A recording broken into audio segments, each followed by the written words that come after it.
Hello there. I'm Scotty Gornot. Welcome back to Halloween Horror Month. My windows are open. It's actually a pretty nice day today, so I opened my windows. So if you hear anything, it's because the windows are okay.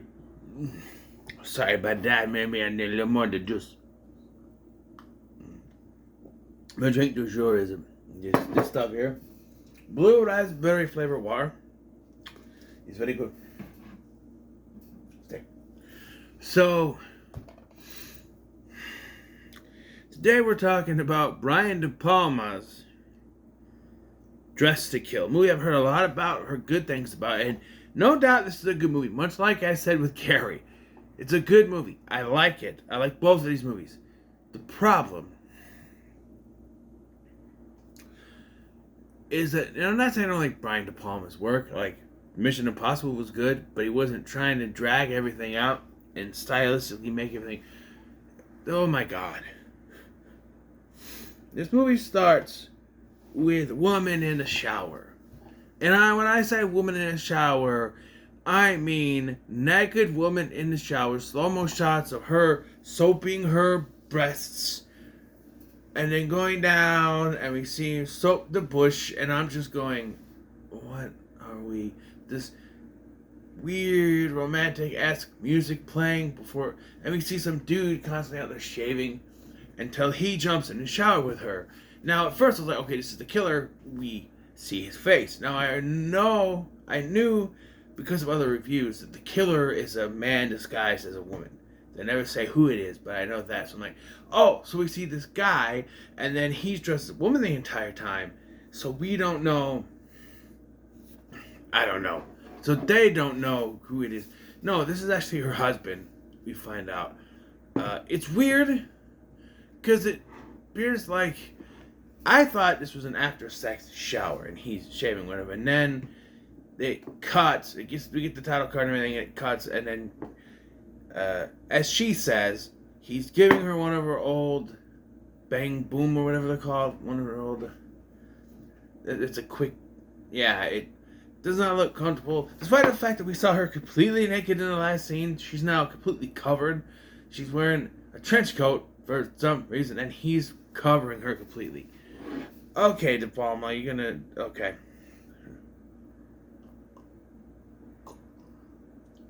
You find out she has a son, played by Arnie Cunningham himself, Keith Gordon. That was a surprise. I saw the name Keith Gordon, I go, I know that name. But I don't know that name. As soon as I saw him, I go, it's Arnie from Christine, which is another movie I had issues with at first. I love that movie now, man. It's a good movie. Shitters! Good movie. But, yeah, and so she goes to see her psychiatrist. If you don't know that reference, it's out of Lucy. She goes to see her psychiatrist, played by Michael Caine, and, you know, they're having a conversation about how her love life is not the best, which is why she's constantly cheating on other men. Like, would she cheat on her husband with other men? And she's like, well, do you find me attractive? He goes, yes, I do. Would you ever sleep with me? No, because I'm a happily married man. Which, okay. So she was supposed to go to this museum thing with her son, but her son is busy, so she goes by herself. And while there, she meets this guy. They go have sex, and then she leaves his place, forgets her wedding ring, comes back, finds a letter that said he had gonorrhea and syphilis, freaks out, she finds the letter, freaks out, leaves, realizes she misses her wedding ring, so goes to go back, and is killed by a mysterious woman. So I read this almost, not verbatim, but pretty much. What I just said was read on Wikipedia, and I said it to you very straightforward. This takes forever to happen. No kidding. She goes to this museum, and I had to go sit and take a number 2, pop one in the toilet. And I was in there for a while, and I came back, and she was just getting in the cab with this dude to cheat on her husband. And I don't really remember hearing any dialogue. Like, there's music playing and stuff. It's very long. And then this dude's going down on her in the freaking taxi. That's what it is, taxi. And the cab driver's like, hey, you know. trying to look at his, and yeah, so they go to his place, I think it is. And like I said, so again, it could just be they have sex and she takes off. Oh, we got a wedding ring, comes back. No, she has sex with him.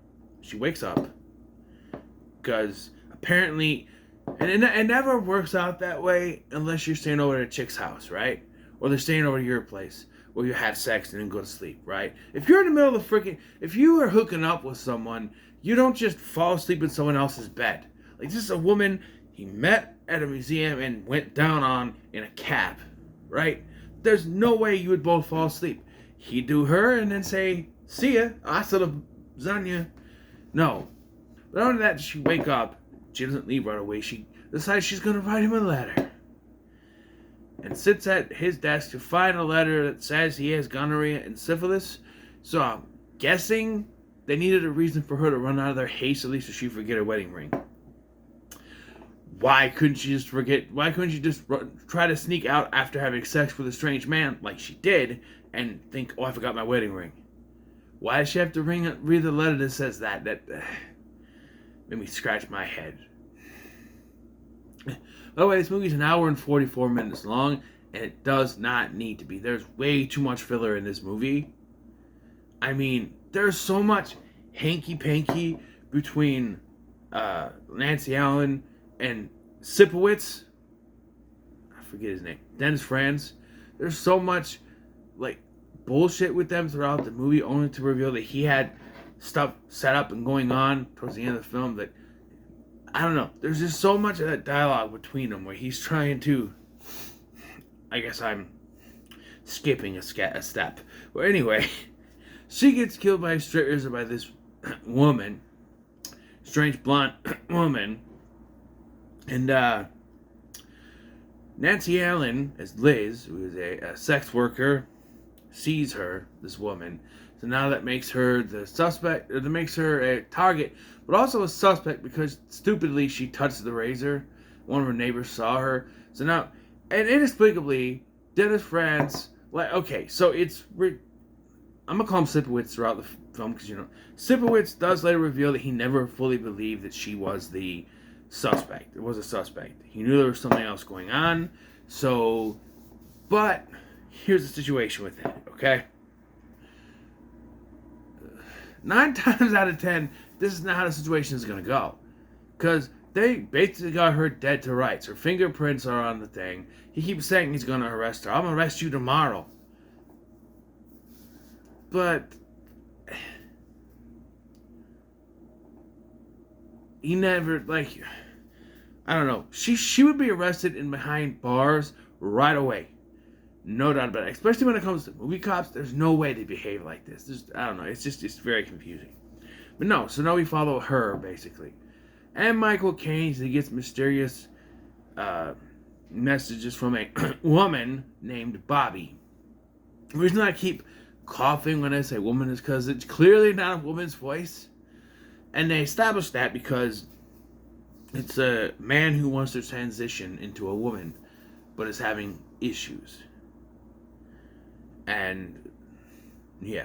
So I assumed, by reading what was going on, the little blurb at the beginning of the Wikipedia article, that it would be Nancy Allen, Michael Caine, and the son, Keith Gordon's character, Peter, trying to track down who killed Kate, the woman, at the beginning. No. Michael Caine is pretty much secluded throughout the entire film to his office, which immediately makes you think, okay, he's the killer, right?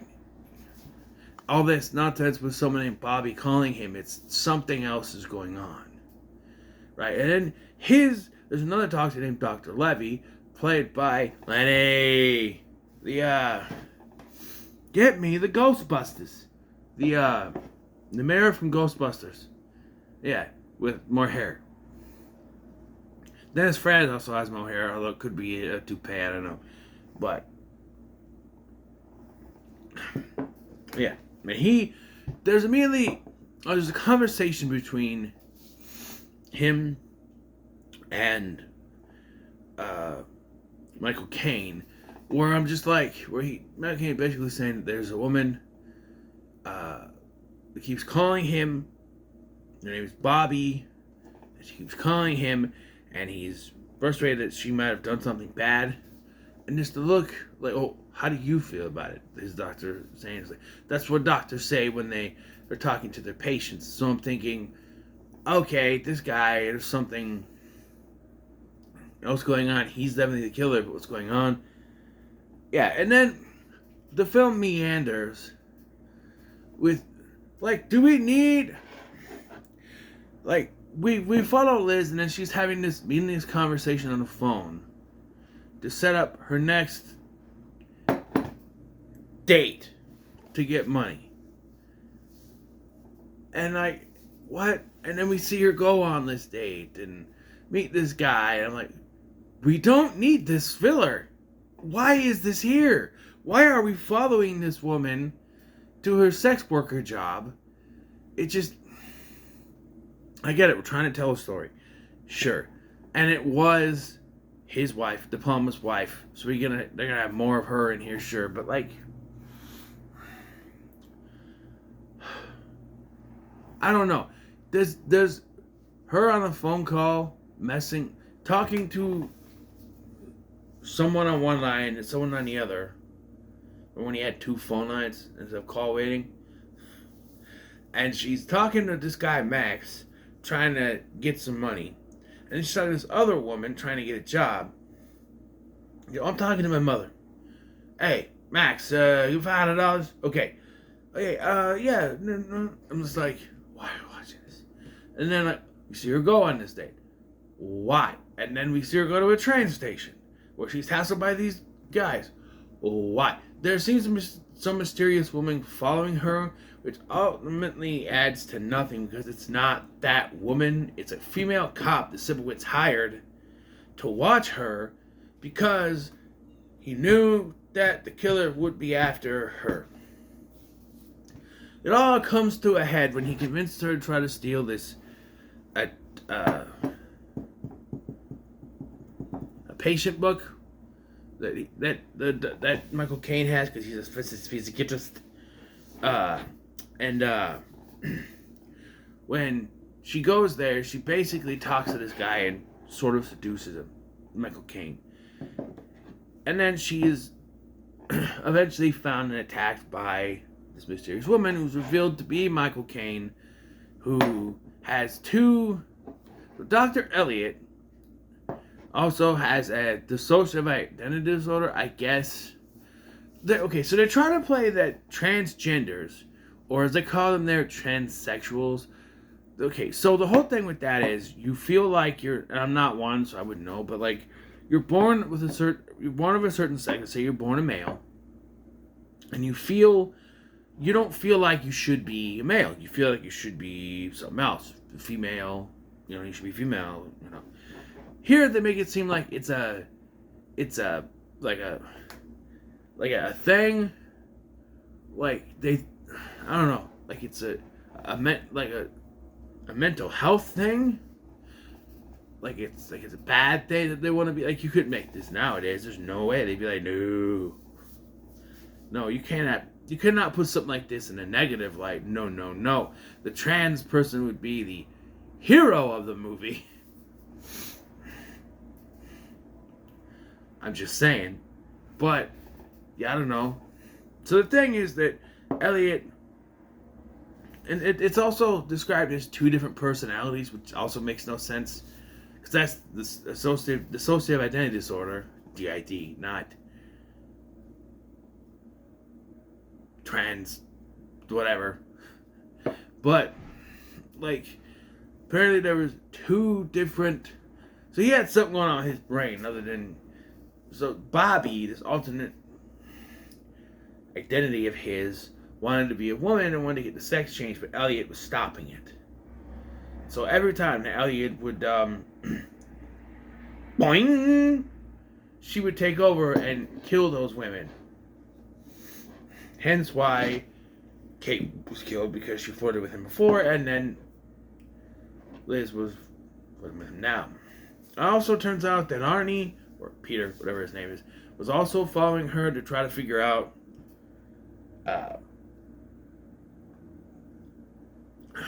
what was going on. He saw the blonde coming out of Dr. Elliott's office, so he was following Dr. Elliott. It was found by the female police officer that Sipowicz hired. And then there's a big old... It's like the ending of Psycho, where the doctor explains everything. And in my opinion, that's where the movie should end. And I'm like, okay, this is the explanation. This is when the movie ends, right? We have almost 13 more minutes left of this movie. Why? Because we gotta see Nancy Allen in the shower after she's talking to Peter at the restaurant for some reason. I'm like, okay. And he said, hey, you can stay with me. You'll be fine. My stepdad's out of town. To be completely clear, there's no romantic anything between them in this movie. It's just he's being a nice guy. And we cut to her in the shower. We don't see as much as we saw with Kate at the beginning of the movie, but she's there. She doesn't get her hair wet because women in movies don't get their hair wet because continuity, I guess. No, they do the thing where they go and they don't get their hair wet. In fact, I don't think that Kate had her hair was wet either. Like, women in movies don't get their hair wet, and that's not how you take a shower. You gotta wash your hair. Says me. I'm just saying. I still wash it. There's not much left, but I still wash it. Shut up. Well, we are on this. So, again, the Wikipedia article reads that Elliot breaks out of mental institution, finds Liz, slashes her throat, and it's revealed to be a dream, and Arnie, Peter, rushes over to her. That's a Wikipedia article. It was that fast. Wow. But, no, after this, we have the dinner, and we have him breaking out. He strangles a nurse, and then we see her showering for about 5 minutes. This shower scene goes on before she realizes there's someone standing there. And then she gradually just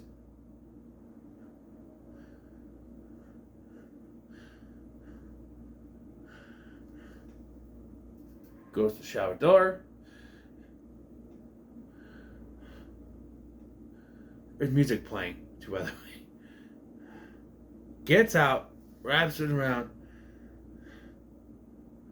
I'm like, come on. We know she's there. We see the feet. We know they're there. We see the feet, right? And then she takes the mirror. It's one of those, and she's like, slowly opens this thing so she can look at this killer. Then the killer pops up, slices his throat, and she wakes up. I'm like, okay, now we're going to end. But then, I'm like, well, isn't he supposed to come rush to her? He takes about half a minute to rush to her. And then she's freaking out. Oh, he's like, no, it's me, it's Peter.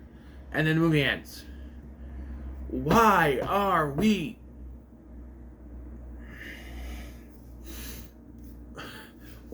stretching out this at the end of this movie? That's one of the things I didn't like about the stylistic choices in Carrie. There was more stylistic choices that were worse than this. Like, this was a lot better, I think. Better done than Carrie, but things are still just stretched out. You could have ended this with the explanation of what was going on and then end the movie. Dressed to Kill, directed Brian De Palma, boom, boom, boom, put out the credits. We did not need the dinner scene between her and Arnie, or Peter, whatever. The escape scene, Elliot escaping the mental institution to go after her, to kill her, even though, and for it to end up all a dream. It's filler. It is filler. None of the ending adds anything to this movie. It's just filler to fill out the runtime, to make sure we get that hour and 44-minute runtime, which is not necessary. This could have been an hour and a half. Boom. Right? And if you it could have been less than like an hour and 20. If you shorten down the beginning of this. But I'm just saying, everything is drawn out, man. Just But I will say it is a good movie. I'll give it pretty dang good because it is a good movie. It's just I don't know, something about early De Palma's stylistic choices didn't work. This is now the fourth of De Palma's movies that I've watched, and I think I would.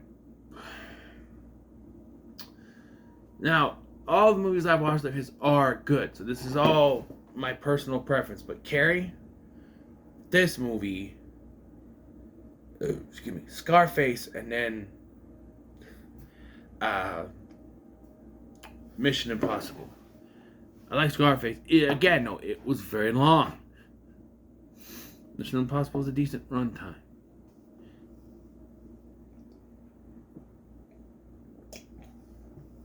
Pardon me.